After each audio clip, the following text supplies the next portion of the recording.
Ассаламу алейкум! Привет, YouTube! Я Камила Закария. На создание этого канала меня вдохновили талантливейшие ребятушки из КНВРК с их высоким профессионализмом и таким уважительным отношением к гражданам нашей страны. Отдельную благодарность хочу выразить человеку, который на днях звонил моей маме и задавал ей некорректные вопросы о ее взрослой дочери, которая уже пару лет как живет за границей. Мужик, спасибо тебе. Без тебя этого видео, возможно, бы и не было. А сегодня я хочу поделиться с вами нашей историей преследования в Казахстане за образ жизни с тем самым Абаем Ахмадиевым. Итак, приступим. Абай, для начала расскажи пару слов о себе. Я родился в обычной казахской семье в городе Астана. Там и вырос. Мама банкир, папа инженер. Все как у всех. Садик, школа, универ. Когда у тебя начались первые проблемы? Все началось в универе. Я тогда учился на факультете востоковедения в Евразийском национальном университете. Моя дисциплина и успеваемость были хорошими. Однако я столкнулся с частыми нападками со стороны декана факультета. Он проявлял нетерпимость и навязывал мне свои убеждения. Якобы казахи не должны носить бороды. Мне хватило на год, мне надоел этот колхоз, что я плачу деньги и испытываю постоянное разочарование. Я решил получить образование за границей. Очистился и стал готовиться. Сразу же после отчисления мне стали звонить и назначать неофициальные встречи, на которых были незаконные допросы о моих религиозных взглядах и куча других странных вопросов. Я чувствовал прессинг и не понимал, что они от меня вообще хотят. На просьбу предоставить официальные документы и объяснить причину их столь пристального внимания ко мне, я получал только отказы и угрозы, чтобы я не задавал много лишних вопросов. То есть ты был фанатично религиозен? Нет, я не состоял, впрочем, как и сейчас, не состою ни в каких религиозных организациях. Я не причисляю себя ни к какому течению, я не посещал никаких собраний, никаких мероприятиях не участвовал. Я не вел никакую пропаганду и не обсуждал ни с кем ничего, я просто учился и работал. Что было потом? В мае 2015 года я встретил свою любимую женщину, и мы поженились. На торжестве для родственников одним из подарков были путевки на курорт в Египет. Однако этой поездки не суждено было случиться. На таможенном контроле в аэропорту мне отказали в выезде из страны. Я пытался добиться от них каких-либо объяснений, но ничего не получил.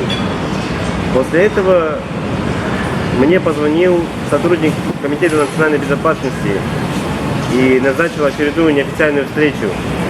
Я пытался добиться от него объяснения причины, по которой на меня наложили такие серьезные санкции. В ответ он мне стал лишь угрожать очень повышенным голосом, что я никто и ничто, и он может сделать со мной все, что захочет. Я написал заявление в пограничную службу по моему невыезду, где опять же ничего не добился. Объяснений мне не дали. А ты сам выбирал страну для этого путешествия? Нет, я даже не подозревал об этом. Это был сюрприз. Если бы меня спросили, пожалуй, я выбрал бы Мальдивы.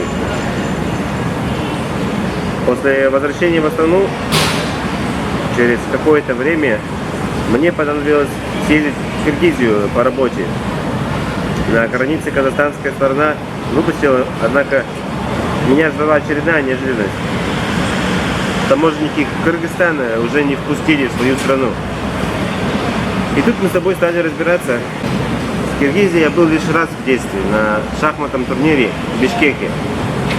Я совершенно не понимал, какие могут быть причины невъезда. Таможенные сотрудники вели себя крайне агрессивно и не дали мне официальной причины невъезда. Камила попыталась записать разговор с одним из таможенников, за что он ударил ее по руке и выбил телефон. Я моментально среагировал, но все выглядело так, будто он хотел ударить тебя еще раз, и не только по руке. Знаю истории, когда кыргызстанские таможенники запросто подкидывают наркотики и, видя полнейшую неадекватность с их стороны, мы поспешили уехать, пока были живы и здоровы. Хочу добавить, что когда мы проходили казахстанскую таможню, нам не поставили штампы о выезде из страны. И это мне сразу бросилось в глаза, я уже ожидала каких-то неприятностей, поэтому пыталась что-то зафиксировать.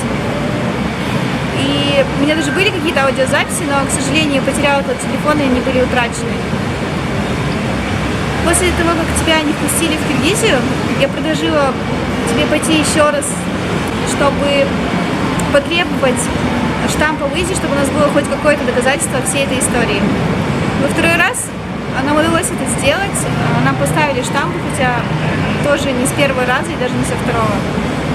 Они будут вот здесь. Следующим этапом была попытка въезда в Российскую Федерацию. Мы решили сгонять в Казань на выходные и заодно проверить, смогу ли я заехать в страну. Я поехал туда впервые в своей жизни. Здесь ситуация была еще более несправедливой. После небольшого допроса на казахстанской стороне, на котором таможенник заполнял какую-то анкету на нас, опять же задавал вопросы о религии. Казахстан нас выпустил, однако таможня России продержала на границе более 12 часов. Несколько часов мы ожидали сотрудника ФСБ, которого вызвали пограничники. Он стал нас допрашивать по очереди, вызывая по одному в закрытую комнату, заставляя подписать опрос, и в котором опять же нас допрашивали о наших религиозных убеждениях. Взяли отпечатки, ногти, волосы и сделали фотографии. В итоге меня вызвали в отдельную комнату, в которой майор под запись камеры прочел мне постановление о запрете пребывания на территории Российской Федерации до 2045 года, не объясняя никаких причин на подобную санкцию. Ну, стало понятно, насколько тесно Казахстан сотрудничает с Российской Федерацией в идеологических вопросах. Я просил у сотрудника ФСБ просто назвать причину, ведь у них в компьютерной системе есть какая-то информация, чтобы мне просто сказали, что за эта информация. Он сказал, что не может об этом распространяться. Обратно в Казахстан мы заехали уже очень поздно. В 12 часу ночи нас уже ждали наши таможенники и сразу потребовали постановление о запрете на въезд в Россию и сделали копию. Проверили наш ноут на наличие запрещенной литературы, ничего не нашли, ну и отпустили. Я был в шоке от такой несправедливости. Нашел юриста, и мы стали искать причины подобной репрессии. Было несколько заседаний суда.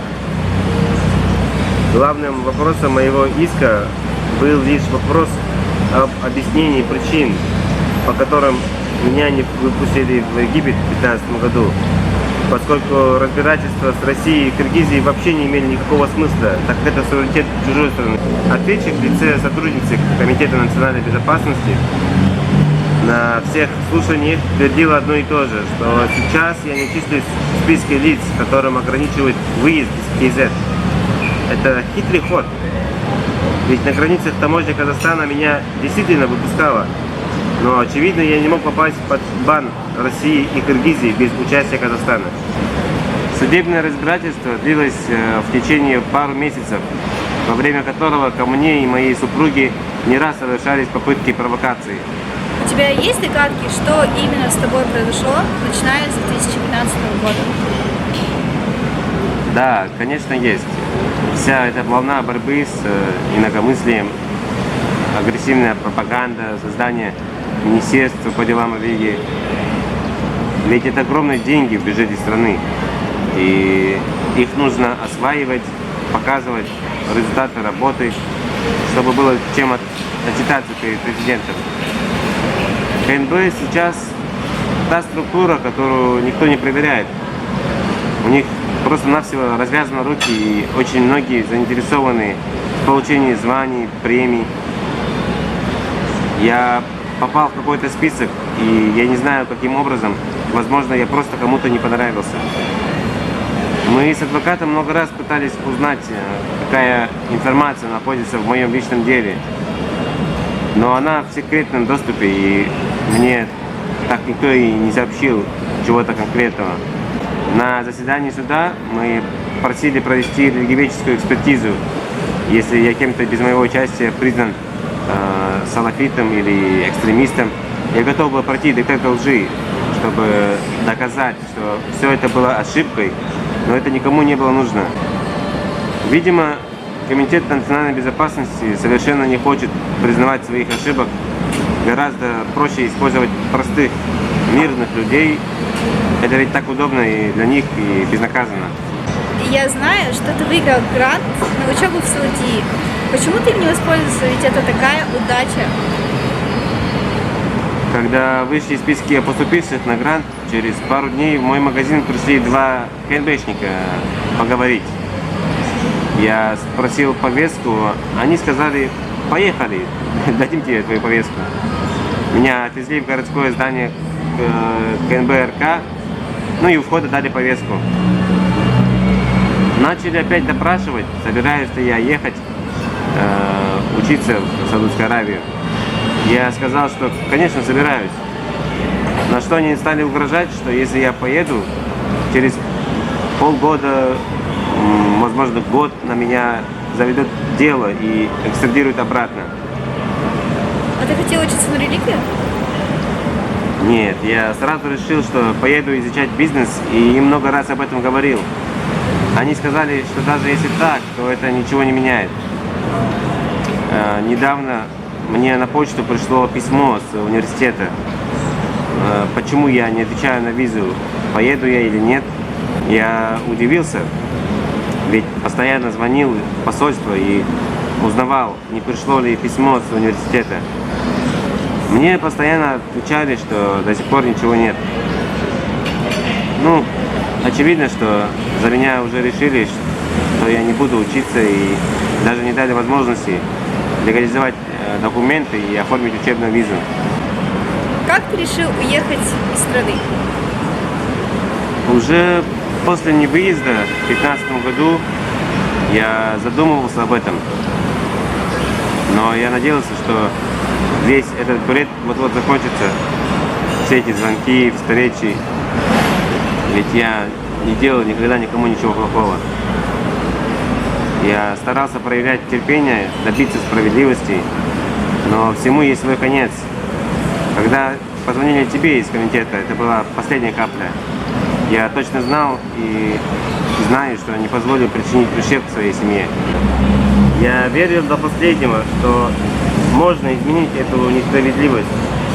Одно дело, когда мы слышим истории преследования, и совсем другое, когда это случается с тобой.